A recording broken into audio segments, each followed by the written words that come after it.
The Tao of Self-Confidence, episode 422. Welcome to the Tao of Self-Confidence, where I share stories of amazing women who have discovered their inner journey to self-confidence.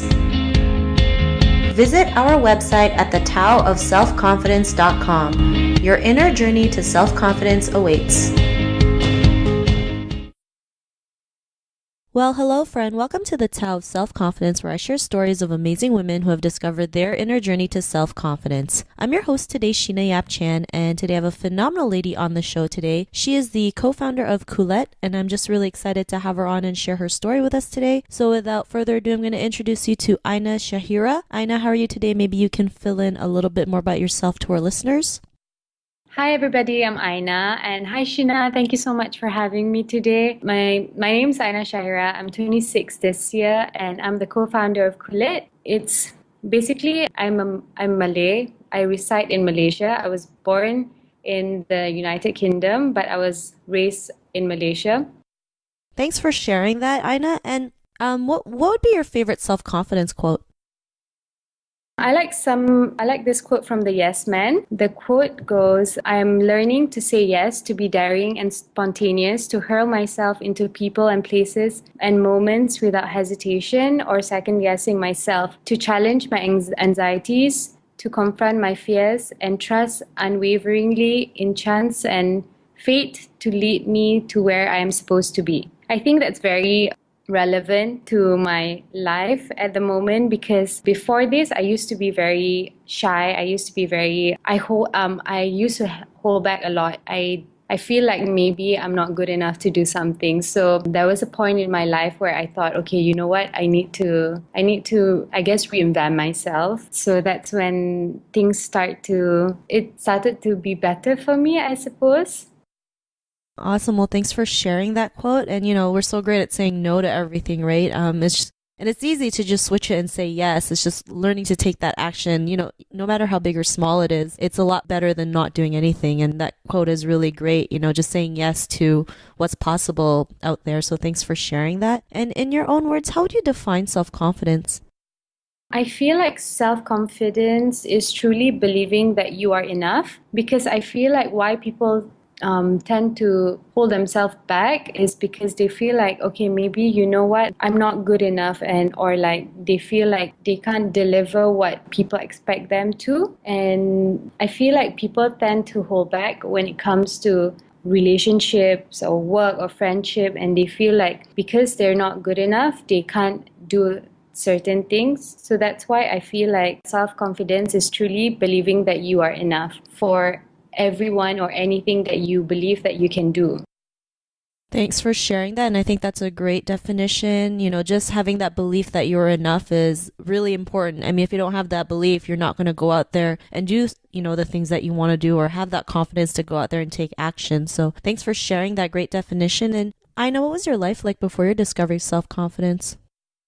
I was very shy because in primary school, because I guess, when you were growing up, that's when it really shaped how you are as a person. So when I was growing up in primary school, I was very shy because I was tall, and I guess in primary school, the boys are not very tall yet, because I guess they haven't hit puberty, or I'm not too sure, but they were slightly shorter than me. And then I was quite tan too, because I was very active in sport. So people always make fun of me in some ways. So I really didn't feel very confident with myself. But as I grew up, I tend to embrace my features, and now I'm very comfortable in my own skin. Thanks for sharing that. And, especially in Asia, it's really prevalent, like, to have, the finer skin, so much whitening products are like promoted out there, right? I'm from the Philippines, so it's the same thing. Like, if your skin's a little darker, it's like they don't see it as being beautiful. Exactly. And I don't get it. I guess it's the worldwide mentality that, you have to have fairer skin to be beautiful, which is not bad, but I feel like it kind of like discriminate people who have darker skin tones. Yeah, I totally agree. I mean, there's nothing wrong with it. I mean, it's just one person's perception. It doesn't mean it's like that's the rule. I think people forget. Yeah, people forget to forget about that, right? Like, it's just someone's perception, and that, beauty is beauty is yourself, right? No matter what your skin tone is. And, what was that point in your life when you realized you can go out there and, be the person that you are today, have that confidence, know that you are good enough to go out there and follow your dreams? What was that aha moment? I had a lot of aha moments. It's just that I guess most of it weren't as successful as others. But one of my aha moments that I really value was when I decided to follow my intuition to go to Singapore. I'm in Malaysia now. So there was a fashion show because I adore this one personality in Malaysia. She's Tengku Shanala Jamida, and she's a fashion icon, and she's also a mother of two, and she has a lot of other businesses as well. So I adore her from afar, and I follow her on social media. And one day I saw that she had a fashion show. She was hosting a fashion show in Singapore, and she on her Facebook she wrote that whoever wanted to get a ticket, just DM her. And I thought at that moment, I was like, okay, if I don't do it now, I wouldn't have gotten the chance to know what my life could be if I, just didn't follow through what I wanted to do at that moment. So that's when I messaged her. I sent her a private message telling her that, I'm interested to go to the fashion show, even though at that moment I wasn't really sure what it was about. I just wanted to meet her in person. So that's what I did. I messaged her, and then she said, "Are you in Singapore?" I said, "No, actually I'm in Malaysia, but I'm willing to go to." I said to her that I can go to Singapore and attend the fashion show if there's still tickets and whatsoever. And then she said, "Okay." So that's when I called my dad and I said, "I think I'm going to Singapore next week." And he was like, "Are you going alone?" I said, "Yes." And then he asked me, "Are you sure you're going to be all right?" And I said, "I'm going to meet this lady that I think will give me the opportunity that I think would really be great for my future." And he was very supportive about it. And when I went to Singapore, I met her and she was very sweet. One thing about me is that when I get nervous, I tend to blab a lot. So when I saw her for the first time, I said hi to her, and then I started telling her my background, what I was studying and everything. And I said to her, "Actually, I'm here because I really want to work with you. Whatever it is, as an intern or whatever you're looking for, I really want to work with you because I adore you and I want to learn everything from you." And she was so shocked at that moment. She didn't know what to say, I guess, because she was overwhelmed because we were complete strangers at that moment. So when I told her about that, she gave me her card. And when we came back to Kuala Lumpur, I contacted her, and then we had a meeting. It was an interview meeting, and then she said that, "Okay, you got the job." And I did an internship with that company, that fashion house called Jonathan Liang. And that's how I guess my journey starts in the fashion industry in Kuala Lumpur.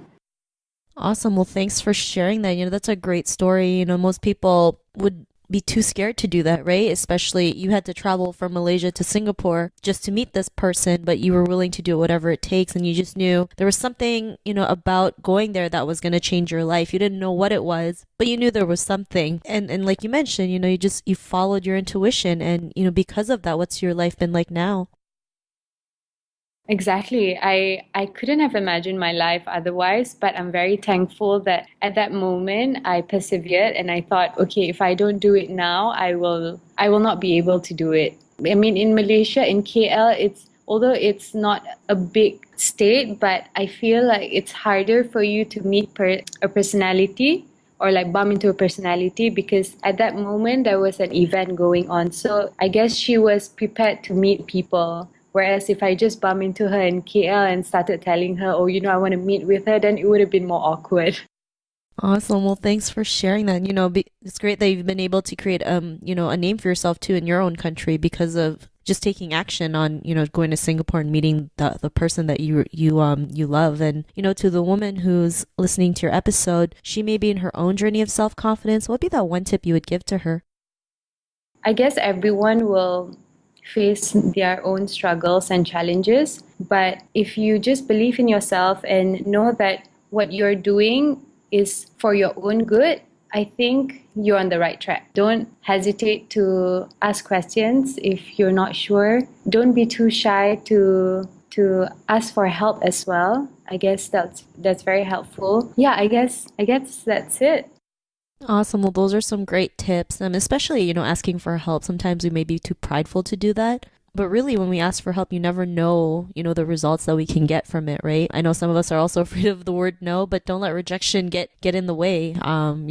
Sometimes it can be a good thing they say no, so don't worry about it. And yeah, just keep going, especially like you said, if you believe in it and if it's for your own good. So thanks for sharing those tips. And if our listeners wanted to get to know a little bit more about what you do or want to get to know you more, is there any links or social media profiles we can connect with?